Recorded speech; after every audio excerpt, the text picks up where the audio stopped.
Bonjour à tous et bienvenue dans ce quart d'heure US du 26 avril 2017.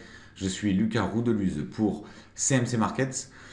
Aujourd'hui, tendance de fond positive mais hésitante, effectivement. Alors, la matinale ce matin, on souhaitait l'appeler un marché en pause et c'est vrai que le marché est complètement en pause parce qu'on attend de nouvelles échéances importantes, notamment au niveau de Donald Trump. Mais la tendance de fond reste positive, elle est hésitante simplement parce qu'il va falloir voir notamment les développements sur la réforme fiscale de Donald Trump. Alors, on va voir deux, trois points intéressants et ce qu'il faut comprendre derrière les grandes lignes, puisqu'il y a plusieurs choses à bien comprendre donc, dans cette réforme fiscale que veut faire Donald Trump. Ce ne sera pas forcément facile pour lui de la mettre en place. On l'a vu avec l'Obamacare déjà, il a eu beaucoup de mal à s'en débarrasser. Donc pour l'instant, on va voir tous les développements en quelques minutes, mais le marché qui est vraiment à plat, si je puis dire, à peu près partout, à l'équilibre, en légère baisse du côté européen, en légère hausse du côté américain et du côté anglais. Voilà, on va faire le tour de tout ça. On passera à la plateforme après les slides, évidemment.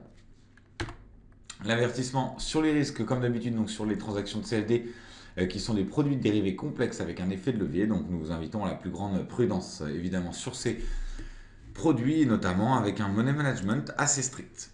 Le sommaire, l'intraday, les actions européennes, les statistiques et le chiffre du jour, les actualités US et le palmarès actions, enfin la reconnaissance de figures graphiques et les questions-réponses.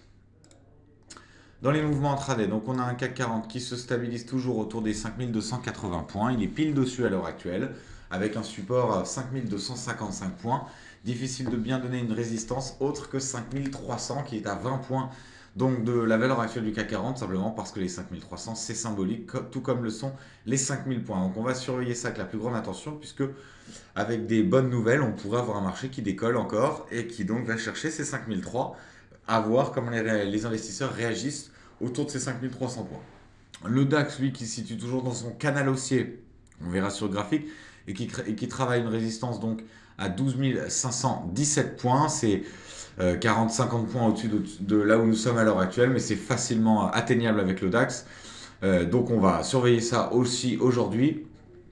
Alors j'ai une question de David, j'y reviens dans une seconde. David, je finis mon slide et je reviens sur votre question tout de suite. Le Dow Jones donc qui passe au-dessus des 21 000 points, 21 18-19 à l'heure actuelle. On va voir tout ça sur le graphique également. Le S&P qui travaille une résistance à 2389, il est pile dessus à l'heure actuelle. Le pétrole WT qui est toujours en baisse avec un support à 48,67 dollars.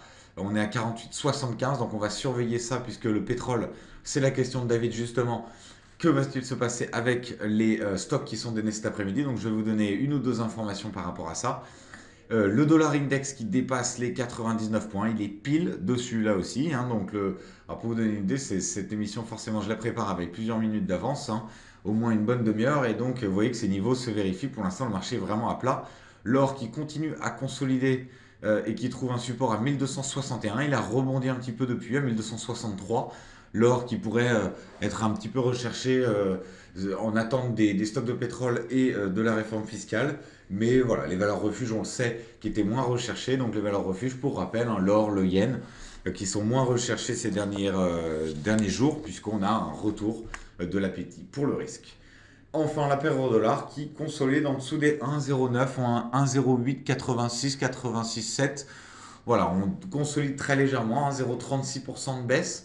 Donc l'euro-dollar qui pour l'instant semble tenir et qui va essayer d'aller chercher les 1,09 voire les 1,0950, ces niveaux assez importants, les 1,0950. Donc on fera très attention à ça.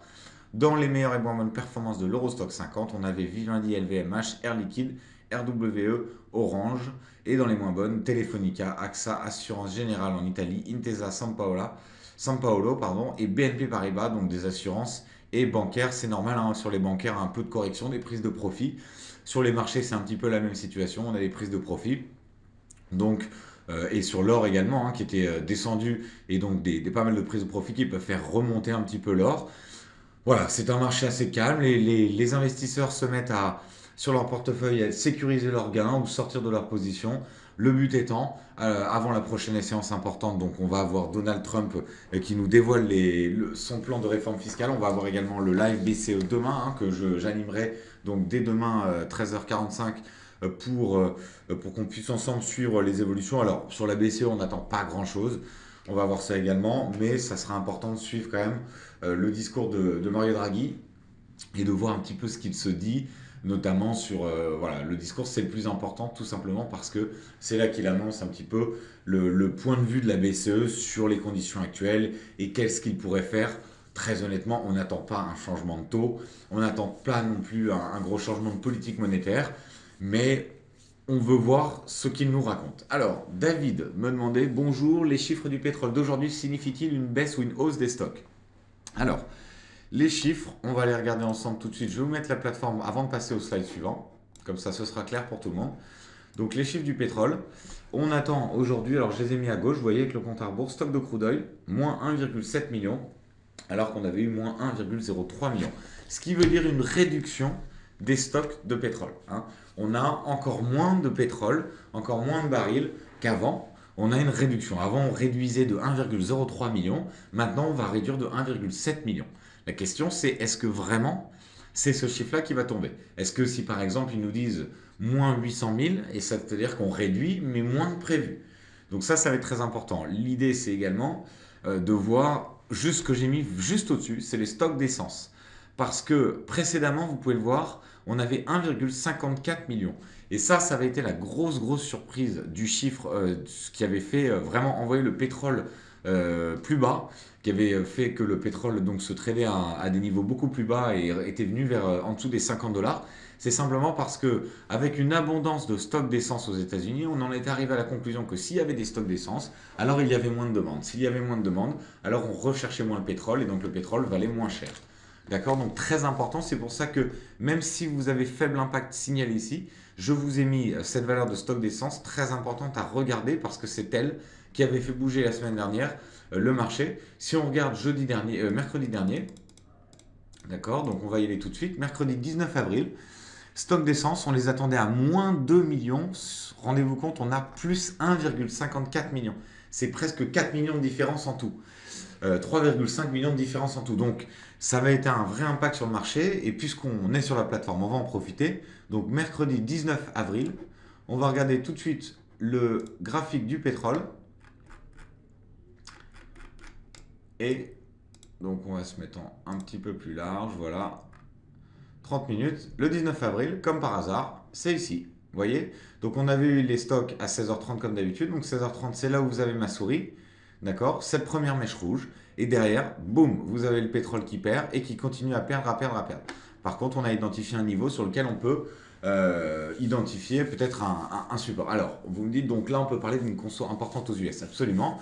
Enfin, disons que c'est vraiment les stocks d'essence. C'est pas vraiment la consommation, c'est vraiment les stocks qu'il y a. Donc, c'est a fortiori la consommation, mais c'est vraiment combien ils disposent de stocks. S'il y a plus de stocks, c'est qu'il y a moins de demande. Voilà, donc c'est le lien à faire, il est vraiment important et c'est ce qu'on va surveiller cet après-midi à 16h30, donc dans 35 minutes.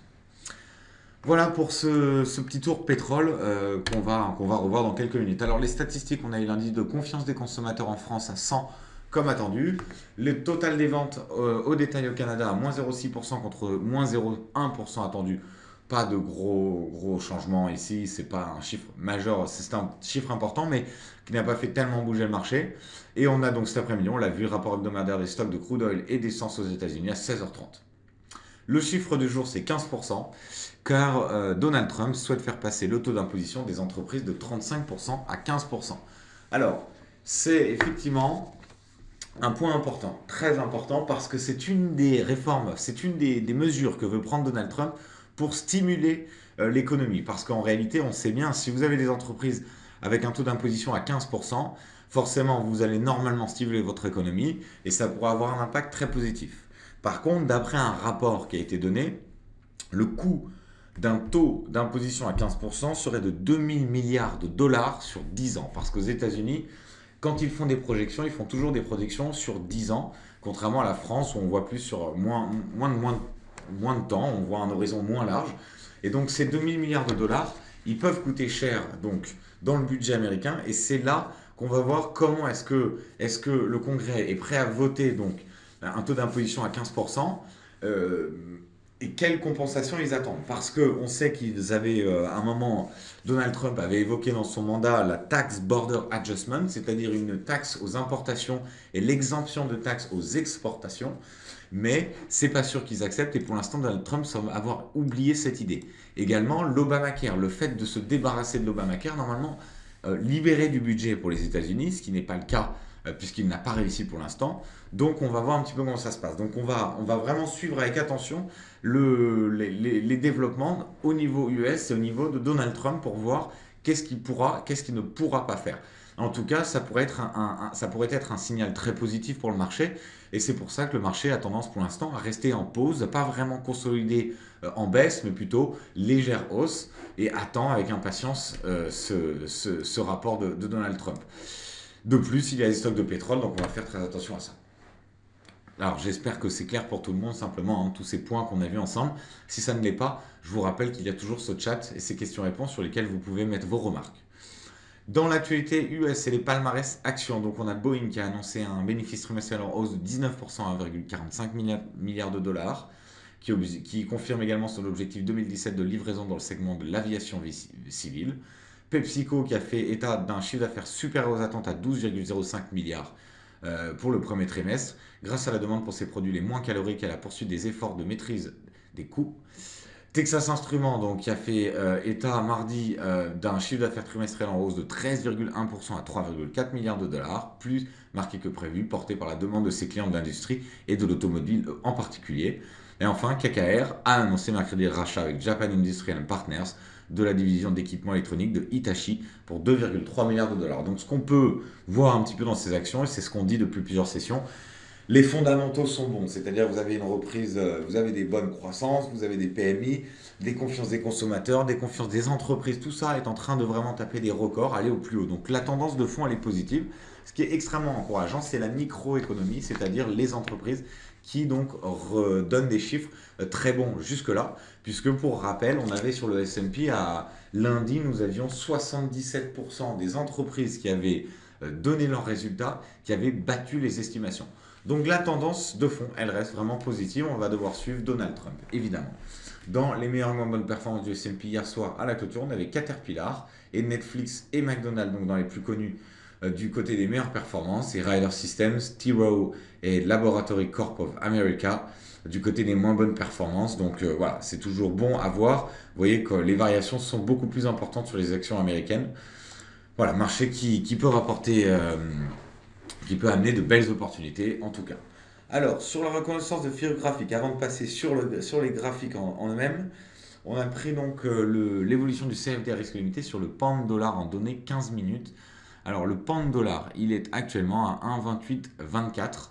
Il a rebondi un petit peu et en fait, donc il est pile dans ce triangle et on pourrait avoir une sortie par le bas à 1,2815. Il faudrait vraiment qu'on passe en dessous des 1,2815 pour partir bien en dessous. Donc je vais en profiter pour passer tout de suite sur la plateforme et notamment sur ce pound dollar et pour vous montrer donc voilà en donner 15 minutes ce que ça donne. Et donc vous voyez les 1,2815, on va les tracer pour nos prochaines sessions, voir si ça se vérifie. Alors il faut que j'enlève ce petit truc, voilà 1,2815, donc on va le mettre ici, on va le mettre exactement sur les 1,2815.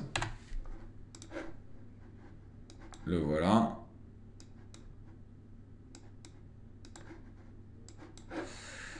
Donc on va devoir vraiment attendre de voir si ça passe en dessous, hein, puisque le pound dollar pour l'instant qui est négatif, le dollar qui se renforce, un dollar index qui est en hausse, l'euro dollar qui est en baisse, voilà, l'euro qui consolide beaucoup de ses gains. On avait une belle hausse pour l'instant de l'euro jusque-là, mais le pound dollar, donc on l'a vu, qui est dans cette configuration, mais qui reste quand même une configuration positive. On sait également que Donald Trump, hein, donc vous voyez ces différentes hausses, on sait également que Donald Trump souhaite un dollar assez faible, notamment ce qui favoriserait les exportations.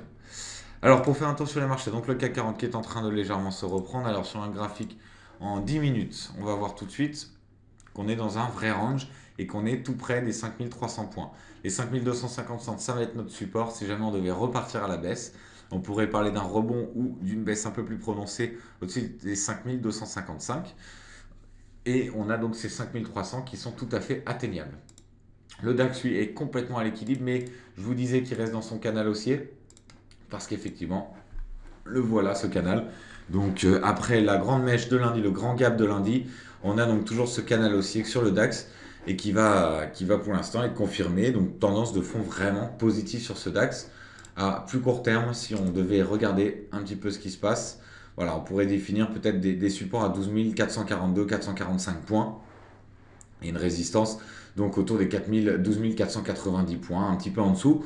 Voilà, si on veut travailler le range à court terme, mais sinon on est vraiment sur ces deux lignes vertes que vous voyez, 12 430, 12 517 qui me semble être tout à fait atteignable sur une session par le DAX. Le Dow Jones, donc lui, qui est sorti de ce rectangle qu'on avait calculé, qu'on avait tracé ensemble, hein, pour mettre un horizon un peu plus large pour bien le voir. Voilà ce rectangle, et donc on est en train de battre à nouveau on est en train d'aller chercher beaucoup plus haut, voire même les 21 170 points. Donc on va surveiller ça. Tous ces indices qui risquent de monter, à l'inverse de l'or, qui risquent de monter si on a un trend trade favorable, hein, sur la réforme fiscale. Donc on surveillera ça avec la plus grande attention. De son côté, donc l'or, qui est une valeur refuge, qui est sorti de son canal haussier et qui est donc en train de se rabattre. Mais un point important, c'est les 1261 sur lequel l'or semble buter très souvent. Et d'ailleurs, c'est devenu un support, mais ça a été pendant plusieurs jours une résistance, une vraie résistance, hein. Vous voyez que ça a été même dès février 2017, c'était une résistance sur laquelle on butait. Et donc maintenant, est-ce que ça fait le rôle de support? Peut-être. Si on devait passer en dessous parce que les indices montaient et que les investisseurs se détournaient de la valeur refuge, alors on pourrait parler d'une chute plus prononcée de l'or sur les 1261, avec peut-être atteindre les 1240 comme prochain support. Le pétrole, on va attendre donc dans 25 minutes les résultats des stocks de crude oil et des stocks d'essence. Mais vous voyez, les 48,67, on n'arrive pas à passer en dessous sur le pétrole. Donc on va devoir vraiment rester vigilant. Et vous voyez à quel point ce niveau est intéressant et important. À chaque fois qu'on l'a touché depuis le 24, depuis 2 jours, eh bien on rebondit dessus. Donc il y a des mouvements à aller chercher. Si on passe en dessous, on pourrait chuter un peu plus violemment. Et donc, en graphique 2 heures, vous voyez ce que ça donne sur 2 mois de trading. Donc ici, nous sommes en mars 2017, en début mars. Le 13, mi-mars, voilà. Et donc on pourrait facilement revenir vers les niveaux de 46,5, 46 $. On n'en est pas très loin, c'est faisable. On avait vu la belle chute qui avait été amorcée par les stocks du 19 avril. Donc on était quand même passé de 52 à 48, ça fait 4 euros, 4 $, pardon. Donc 48 moins 4 $, ça fait 44. Donc peut-être les 44 sont un petit peu loin pour l'instant, mais les 46 pourraient être atteignables si les chiffres allaient dans ce sens. Pour finir, donc le pound dollar, on l'a vu tout à l'heure, l'euro dollar qui consolide, rien d'inquiétant. L'euro dollar, on est encore en tendance haussière, hein, sur cet euro dollar, ça c'est assez net. Et vous le voyez, voilà, on pourrait en passer par le haut, mais il faudrait vraiment, pour sortir de ce canal haussier par le haut, encore une fois, les taper les 0,950 et passer au-dessus 0,950 qui semble être vraiment un niveau extrêmement important. L'euro qui consolide, c'est normal, on a eu beaucoup de gains à prendre. Voilà, donc on va garder un œil là-dessus, évidemment. Et puis le dollar index donc, qui bute sur les 98,80 en permanence. Vous voyez, on est sur un graphique un jour. Donc on a 4 mois devant nous, hein, donc c'est venu buter plusieurs fois. Et à plus court terme, vous voyez, quand on l'a passé, alors d'où l'importance d'aller placer des ordres vraiment en dessous, une fois qu'on a vraiment cassé le support ou cassé la résistance, et de ne pas jouer trop serré, parce qu'on peut facilement avoir une petite descente avec un pullback sur le support. Donc n'hésitez pas à vous placer à des niveaux qui vous semblent être vraiment annonciateurs d'une baisse ou d'une hausse prononcée. Voilà, donc j'attire votre attention sur les stocks de crude oil et les stocks d'essence dans 23 minutes exactement. Et je vous retrouve pour ma part demain matin à 10h. Et puis nous aurons le live BCE demain vers 13h, entre 13h et 14h. Et puis le quart d'heure US à 15h45 évidemment. Voilà, je vous souhaite à tous un très bon trading, restez prudents. N'hésitez pas à nous contacter si vous avez des questions ou si vous voulez qu'on inclue quelques produits dans cette session. On le fera avec grand plaisir. Et je vous souhaite à tous un très bon après-midi. Merci, au revoir.